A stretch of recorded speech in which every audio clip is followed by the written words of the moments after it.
আসসালামু আলাইকুম। আমি আজকে এসেছি মালয়েশিয়া। আমাদের যে কলা বাগান আছে এখান থেকে এই যে ভাইয়া কলা গাছ লাগাইছে, তো ভালোই কলা হয়, আমি খাই। কয়েকদিন পর পরে কলার ছড়া বড় বড় ছলা কাটতে নেয়, এই যে এখনো ছড়া আছে দর্শক। তো মালয়েশিয়া পরিশ্রম করলে কিন্তু টাকা উপার্জন করা সম্ভব। এই যে আমার ভাইয়া কিন্তু কলা গাছ লাগাইছে, দেখুন কলা হয়েছে, কি পরিমাণ কলা হয়েছে দর্শক। এরপর সামনে আছে নারিকেল গাছ, এই যে নারিকেল গাছ হয়েছে, নারিকেল হইতেছে, এই যে নারিকেল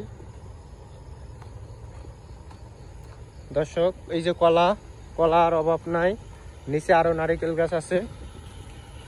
তো আমি আপনাদের ঘুরায় ঘুরায় দেখাবো কি সুন্দর প্রাকৃতিক।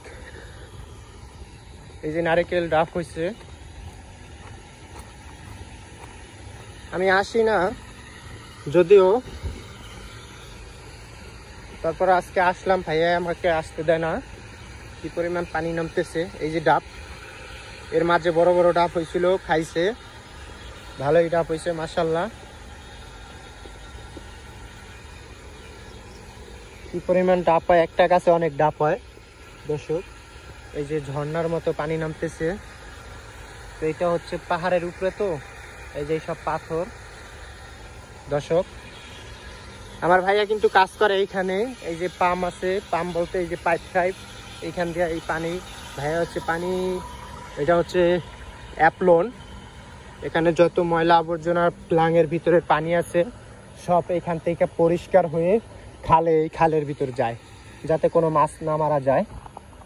তো বড় বড় পুষ্করিণী আছে, ওই পুষ্করিণীতে ময়লা পানি আসে, তারপরে এখানে মেশিন আছে, এই যে ট্যাঙ্কির ভিতর আসে, ট্যাঙ্কি থেকে পরিষ্কার হইয়া ভাইয়ারা হুদা মেশিন চালায় দর্শক। এই যে কলা কত সুন্দর দেখুন, প্রাকৃতিক, খুবই ভালো লাগে প্রাকৃতিক।